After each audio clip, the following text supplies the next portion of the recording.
Debería estar grabando. Ya. Hola, buenas. Mi nombre es Elías Sepúlveda, con mi compañero Me llamo yo Óscar Asenjo, somos estudiantes de Pedagogía y matemática. Licenciatura en Matemáticas.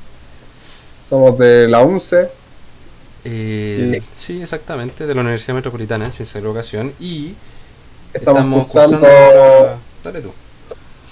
el electivo de neurociencia educativa. Se te cortó un poquito, así que no, por favor. Neurociencia educativa. Sí, es un electivo que se está tomando en la carrera de Biología. Y siendo matemático, tuvimos ciertos problemas al momento de buscar información, porque la gran mayoría de información y el texto que se nos pasó estaba en inglés. Y como tampoco no es nuestro fuerte, en la biología habían definiciones, palabras que eran difíciles de entender y que no habían traducciones literales. Entonces como que complicó un poco, pero todo esto es en base a nuestra propia perspectiva de matemática, ¿Cómo el entendimos? profesor de matemática, cómo entendimos nosotros la discalculia y la neurociencia que está detrás de la discalculia. Ya. Y Así que, avancé una. ya. Estamos en el Lo primero, ¿qué es? ¿qué es la neurociencia? Vale, Oscar, ¿eh? La neurociencia, la verdad, en el documento que se nos pasó no se mencionaba mucho, pero encontramos que era importante mencionarlo. Y hay autores que mencionaban, y aquí lo voy a leer, lo voy a citar, que como un conjunto de disciplinas científicas que estudian el sistema nervioso con el fin de acercarse a la comprensión del control de las reacciones nerviosas. Ya. O sea, como de manera coloquial, es la ciencia que estudia el sistema nervioso de nosotros, los seres humanos, lo que ocurre en todo nuestro sistema. Exacto. Pero ahora nosotros en particular, como somos profesores, nos interesa el área de la neurociencia que está ligada a nosotros, la educación. Entonces, por eso nace el concepto, ahí avancé, Oscar, a la Adelante. neurociencia educativa. Entonces, Nosotros, bueno, como mencionó aquí Elías, que vamos a centrarnos nosotros en la neurociencia educativa, que también se conoce, hay algunos autores que lo mencionan como neuroeducación y que de aquí en adelante se va a seguir llamando así, por temas de menos espacio de palabras. Es un campo que junta varias disciplinas para explorar la relación entre la educación, que es nuestro fuerte, con los procesos biológicos que pasan en la cabeza. ¿Qué es lo que pasa al momento de aprender? ¿Qué es lo que pasa en la cabeza del niño al momento de aprender? Y las disciplinas que se están juntando dentro de este campo son, entre muchas, la neurociencia cognitiva, neurociencia del desarrollo cognitivo, psicología educativa, tecnología educativa, y hay otras más que se relacionan con la educación o la psicología o la neurociencia. claro. Bueno, cabe señalar que la neurociencia, la historia de la neurociencia, es de un campo muy joven, ¿no? Entonces, sobre todo la neurociencia educativa, que es aún más joven. Entonces, todo lo que los estudios de esto no tienen tanto carácter práctico, sino que son más bien de informativo o de investigación más que llevarlo, por así decirlo, al aula. Y también es importante mencionar de que no es que no haya aplicación, solamente que como sigue estando en investigación no hay nada concreto. Hay investigaciones, muchas investigaciones, y hay muchas que son nuevitas. Pero en términos de que yo pueda aplicar esto en el aula, poco y nada. Ya, sigamos. Adelante. Entonces hay que, Ahora nos antes, bueno, vamos, antes de seguir con todo este tema, hay que ver algunas definiciones que hay una que en particular se va a usar harto. No, hay dos que se van a ver harto y hay una que no se va a ver tanto, pero igual es bueno tenerlo presente. la primera de todas estas es el dominio específico, que son todas las habilidades específicas, por así decirlo, para un determinado tema. O sea, no sé, pues un ejemplo, si ya estamos viendo el área de la aritmética, que hablaremos más adelante, una habilidad específica de esta área sería el conteo o el reconocimiento de los números. También puede ser ¿Vale? el sonido de la palabra del, no sé, por ejemplo, uno, también es importante, eso también es un dominio específico, el sonido de los La números. fonética. La La fonética, fonética. exactamente. Y no necesariamente los números, también van a ser de, cuando hablemos de literatura o alfabetización, también van a entrar el tema de sonido de letras. Uh-huh. Pero eso, Entonces, lo importante del dominio específico es que es una habilidad específica en base a un tema. exacto. Un dominio relevante, en cambio, es un conjunto de dominios específicos que son relevantes, con la misma palabra dice, hacia un mismo tema. Que, Claro. como dijo aquí el compañero Elías, dentro de, no sé, dentro del, como por ejemplo números, Claro, vamos sería a como el ver, área global, por así decirlo. dentro del área números, vamos a ver dos dominios específicos, al menos, que van a ser el conteo, van a ser reconocimiento de números, y pueden haber muchos más. Claro. O sea, podríamos, mira, si lo llevamos al área de la educación, por así decirlo, es como el término de la unidad. ¿Ok? Si nos vemos las bases curriculares, nosotros tenemos ciertas unidades que tenemos que pasar dentro del año, entonces nuestro dominio relevante sería la unidad en sí, y nuestros dominios específicos serían lo que vamos a ver dentro de todas esas unidades. Y el último dominio que no, yo no voy a mentir, ni no voy a vendar, no, o sea, no voy a engañar a nadie. No estaba muy claro en el texto y no pudimos pillar ningún otro autor que hablara de eso. Entonces, una definición bastante burda es el dominio general son las habilidades que se basan en la experiencia y no en un conocimiento. Que no necesitan, que se basan más en el conocimiento previo. Eso es lo más básico que puedo decir por ahora. Esas son las definiciones que nosotros encontramos pertinentes así, al tema previo. O por sea, así decirlo. hay más definiciones, pero las vamos a ir explicando más adelante. Sigamos. Ahora nos saltamos a un poco de contexto. Y específicamente nos vamos a tirar a como dos grandes ramas, que hay muchas dentro de la neuroeducación, pero como que lo más importante son la aritmética y la literatura. Claro, o sea, nosotros, bueno, en el texto salen estas dos y también nosotros encontramos pertinentes estas dos para nosotros al ser profesores de matemática, porque es la aritmética y la literatura, aunque uno podría pensar que no está tan ligado a la matemática, pero en realidad después vamos a encontrar que sí es así. Sí, como después vamos a ver que la literatura es como importante, no intuitivo, pero es importante dentro de todo el entendimiento de lo que viene después, que es el tema central, el cálculo. Ya, Entonces ahora nos Ok. vamos a un poco de literatura. un poco para hablar de la literatura en sí, o sea, un poco dentro del área de la neurociencia, tenemos que hablar sobre el concepto de la alfabetización, el cual es, propiamente tal, así en términos coloquiales, enseñarle a leer y a escribir a alguna persona respecto a alguna lengua específica, no necesariamente el español de nosotros, por así decirlo. Un idioma, en general. Claro.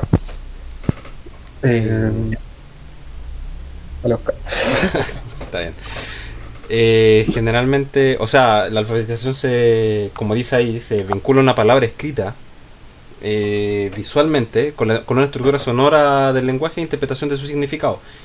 Que en otras palabras se refiere que si me dicen o veo la letra A, yo sé que es eso, la idea de la letra A. O si alguien, el mismo Elías, me dice A, yo voy a saber qué es eso. Y ahora juntando hartas letras, vamos a formar una palabra, hacer. Yo sé que tiene una H, una A, una C, una E y una R. Cada una de esas letras son independientes. Lo importante es saber qué significa cada una de esas letras y que el conjunto de esas letras forma una palabra. Y la literatura, que la verdad el nombre literatura no tiene mucho que ver con alfabetización, o sea, no tiene mucho que ver con el estudio, pero el estudio lo menciona así, que es lo que está detrás de la alfabetización, lo que está sucediendo en la cabeza del niño al momento de aprender a escribir o hablar. Claro, es como, también podríamos decir que la literatura es el dominio relevante Sí, en ese sentido. exactamente, es el dominio relevante, y un dominio específico que está mencionado ahí es el reconocimiento de las letras o sonido de las letras. Y sonido de las letras, que son dominios específicos. Ujú. Pero eso, la palabra literatura no hay que tomarla literalmente de literatura, es solamente la palabra que le dieron en el texto para seguir viendo el estudio de las letras y qué sucede con las letras en la cabeza de una persona, Vale, ¿seguimos? por supuesto. Y bueno, como estamos en la neurociencia, también es importante notar de que el área del cerebro que trabaja en el momento de ver la literatura es, y lo voy a citar, corteza occipitotemporal izquierda en adultos. En niños Claro. se ve otro caso que utilizan ambos lados, por decirlo así. Utilizan tanto la corteza occipital temporal izquierda y derecha. Y a medida que van creciendo se van centrando solamente en la izquierda. Exacto. Ahora bueno, nos vamos a un poco de aritmética, que es lo que nos ¿Qué es llama. Sí, la aritmética, así en términos coloquiales, podemos decir que la parte de la matemática que estudia los números y las operaciones entre todos estos números, así ya sea sumar, restar o podríamos decir alguna otra operación más compleja, pero no creo que venga al caso. Multiplicar, dividir, sumar, restar, la básica. Sí. Ahora, Entonces, también en el anterior, como tiramos ejemplo de dominio específico, el dominio relevante acá es la numeración, como lo pusimos. No necesariamente puede ser dentro de la aritmética, pero para dar como un ejemplo, la numeración es un buen ejemplo de un dominio relevante, y un dominio específico de ella es el conteo, reconocimiento de números escritos, tanto escrito como auditivo. claro. Y ahora mismo no se me ocurre otro, pero hay más. Sí. Bueno, dentro cuando hablamos de la neurociencia, por así decirlo, de la aritmética, el texto nos señala dos sistemas para poder representar esta numeración, por así decirlo, que son, en el texto están puestos en inglés, así que dale, Oscar, por favor, dinos. Bueno, los dos sistemas que se mencionan, uno es el Approximate Numeric System, o ANS, y el segundo es Object File System. Hay que mencionar que los dos se siguen utilizando tanto en niños como en adultos, solamente que a fin de cuentas un adulto va a mecanizar su proceso de aprendizaje y va a terminar utilizando regiones del cerebro, va a dejar de utilizar ciertas regiones del cerebro que un niño sí utilizaría. Sí, entonces, y también hay que señalar que, bueno, el texto también habla de esto que, bueno, lo usan adultos y niños, pero el adulto lo usa en el sentido de cuando se le presenta un concepto nuevo. Exacto. Así decir. Entonces, cuando un adulto empieza a aprender algo nuevo, vuelve a utilizar las regiones del cerebro, se vuelven a activar igual como si fuera un niño. Pero si vive en la cotidianidad, no va a otra parte que ahora mismo no recuerdo. Aquí lo tengo. En los niños las regiones parietales y prefrontales son las que están activadas al momento de aprender. Y en los adultos son en el surco intraparietal. Entonces, cuando vuelven a ver algún tema que ellos desconocen, se vuelve a activar esa región, las parietales y prefrontales. Exacto. Eso quería hablar. Bueno, centrándonos más en estos dos sistemas, por así decirlo. El primero nos habla sobre cuando queremos representar magnitudes, o cantidades, por así decirlo, de objetos o cosas que nosotros podemos ver. Entonces, no sé, por así decirlo, en el texto habla de un ejercicio que hicieron que pusieron muchos puntitos grandes y puntitos pequeños, y también dentro de estos tipos de representaciones, por así decirlo, de magnitudes, hay discriminantes, pues hay ciertos discriminantes. En el texto señalan tres, que son el primero habla sobre la proporcionalidad de esta representación. ¿Qué quiere decir con esto? Que para la gente, por así decirlo, es más fácil representar magnitudes grandes a magnitudes pequeñas. Me refiero, no sé, por un conjunto de 2 a 3 cosas, es más fácil diferenciarlo o representarlo que un conjunto, no sé, pues de 10 o de 12 cosas, por así decirlo. También, o sea, es más diferenciable en un conjunto de 3 que de 12. Claro. Que entre uno de 4 y de 5. Y también algo importante que hay que mencionar es que este sistema, para representar un número, no, comillas, uno no tiene aceptado contar. Entonces, si me pasan una bolsa con 5 canicas y una bolsa con 12 canicas, yo sé que la bolsa de 12 canicas se ve, al menos visualmente, se ve más grande. Entonces yo sé que tiene más que el anterior. Es como instantáneo, por así decirlo. Es por funciona casi que en base a instinto, así. Claro. También como otra discriminante de todo esto es lo mencionó recién Oscar, que es el campo visual. Por eso se refiere a que es como instantáneo. Y lo otro que también podía hacer es que nosotros podemos transferir esta representación a distintas modalidades, por así decirlo. A modalidades auditivas y a modalidades visuales. Me trabó la lengua.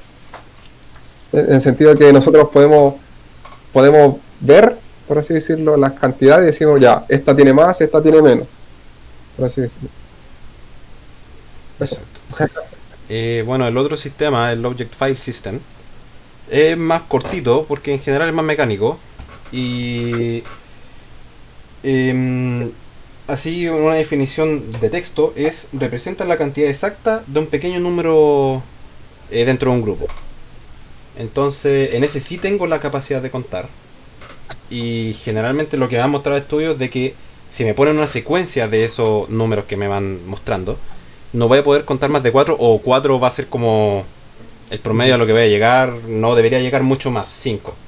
Porque simplemente después no logro memorizar lo que está pasando antes.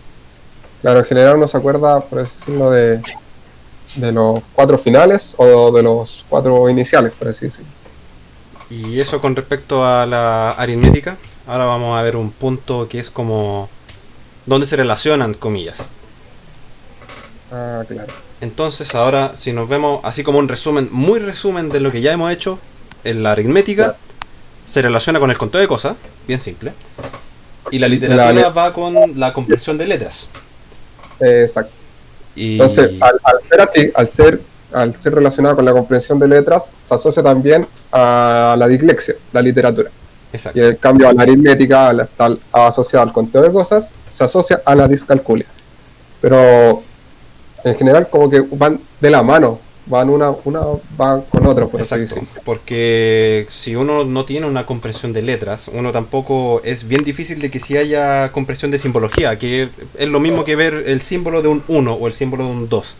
Entonces Claro, es como muy común ver que si hay una falla en la comprensión de letras y en la comprensión de números y en el conteo de cosas, es como muy común de que se vaya a dar de que tenga dislexia y discalculia. Es como raro que claro, exista uno sin el otro, exacto. pero puede pasar, Como hay que notarlo. también. Entonces, eso en Eh, cuanto a las relaciones entre ambos, que una van como de la mano, por Sí, así decirlo. el texto en general hablaba acerca de la... Bueno, hablaban claramente de los dos, de la dislexia y la discalculia, pero lo relacionaban mucho y generalmente se referían a un único, que es la dislexia. Sí, en particular era así, Entonces ahora nos vamos al tema que a nosotros nos interesa, que es la discalculia. la discalculia. Entonces, ¿qué es la discalculia? Así, una definición muy simple es dificultad para aprender los números. O sea, Exacto. para operarlo, para entenderlo, puede ser de distintas formas. Si es para entenderlo, está relacionado con la Para, iglesia o para... para representarlos, para agruparlos, para todo lo que hablamos anteriormente. Exacto. Como se mencionó antes, de nuevo, estaba muy ligado con el sistema simbólico. Se dificulta el uso del sistema simbólico, entonces no pueden entender lo que están viendo. Exacto. Y si no pueden Bueno, y entender, es también, difícil que aprendan. claro. Bueno, y también hay que señalar que dentro de lo que nosotros investigamos, aparte del texto, por así decirlo, encontramos que existen tipos de discalculia. Y en general eh, seleccionamos algunos que son como más pertinentes, por así decirlo, que es la discalculia verbal, que habla sobre la dificultad sobre nombrar grandes cantidades de cifras matemáticas, por así decirlo, pero relacionando con el conteo. La discalcula léxica, que es la lectura de los mismos símbolos matemáticos, porque la matemática en sí tiene muchos símbolos distintos, por así decirlo, ya que usamos la simbología griega, por así decirlo, para muchas cosas. ¿Y qué más? ¿Qué otra discalculia hay? La gráfica, que es para escribir estas propias cifras o estos propios signos que nosotros usamos en toda la matemática. Y el otro más sería, eh, uno también podría ser la discalculia operacional, que es la dificultad para realizar todas las operaciones matemáticas, por así decirlo, desde las más fáciles, por así decirlo, las básicas, sumar, restar, dividir, multiplicar, que en verdad podríamos decir que en la suma y la resta son como las únicas, hasta, no sé, pues, una función o términos o conceptos más difíciles, por así decirlo, más complejos. Eso. También algo que hay que remarcar, que bueno, en base a todo lo anterior, que bueno, la presentación en sí es de discalculia. Y mencionamos mucho que era neurociencia, neuroeducación y todo, porque si es que se presenta algún niño con discalculia o también adulto, discalculia o dislexia, es porque tuvo una falla con los dominios específicos o generales. Ujú. Entonces, difícil diagnosticar eso, pero hubo una falla al momento, no, ni siquiera al momento de enseñarle, porque no se ha demostrado, como se mencionó antes, es un campo nuevo, solamente se sigue investigando y no se sabe muy bien de dónde viene todo esto. Claro. Que de hecho, Pero el... se me fue la palabra. Dale tú no. bueno, es que yo también quería mencionar que, bueno, esto es todo parte de nuestras reflexiones, por decirlo así, que podíamos pasar a la parte de comentarios. Ah, bueno, también. eh, que en particular, como me pongo a pensar en el modo de profesor, por así decirlo, si tengo a un niño con discalculia, mi interrogante es cómo lo reconozco, cómo reconozco que este niño tiene discalculia, porque generalmente uno no tiene puros eruditos, por así decirlo, en su sala de clases. No todos son buenos para las matemáticas y eso no quiere decir de que si un niño es malo para Claro, la matemática, no quiere decir que sea discalcúlico, no sé cómo se dice. claro, o sea, eso es a lo que yo quería referirme, así como que si tengo un niño en mi curso que le va mal, al tiro lo asocio con que tiene discalculia o tiene otro problema cognitivo.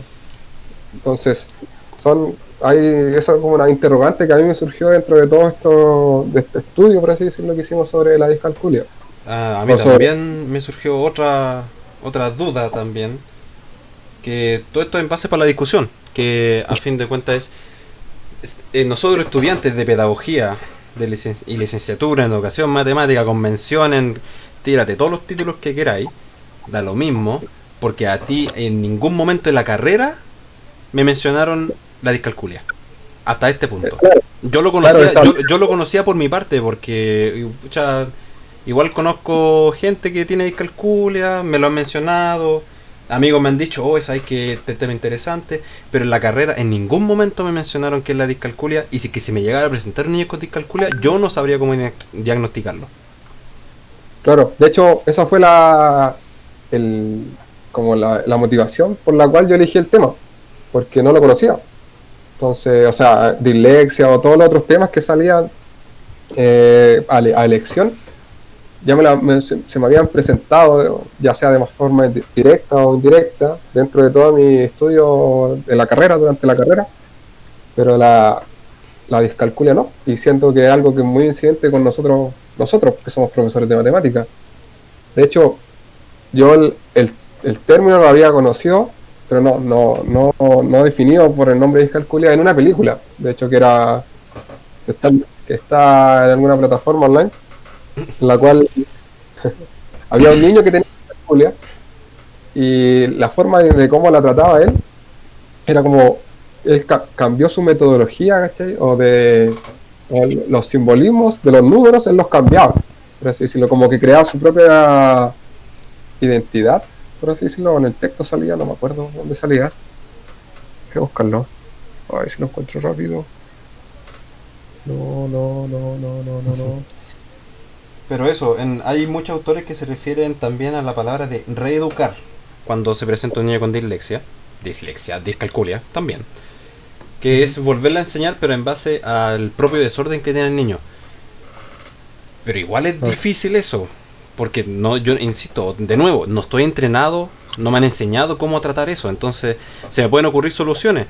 Reenseñar es una, que es volverlo a enseñar en sus propios términos, darle más tiempo, Claro, volver a las claro, bases, no sé, son ideas que se me vienen a la mente, pero son ideas que no encuentro que sean soluciones, sino más bien son como parches a un problema mucho más grande. de hecho, en la película que les mencionaba aquí, el niño lo que hace es construir un nuevo concepto de número y adquirir habilidades aritméticas en base a ese nuevo concepto que él creó.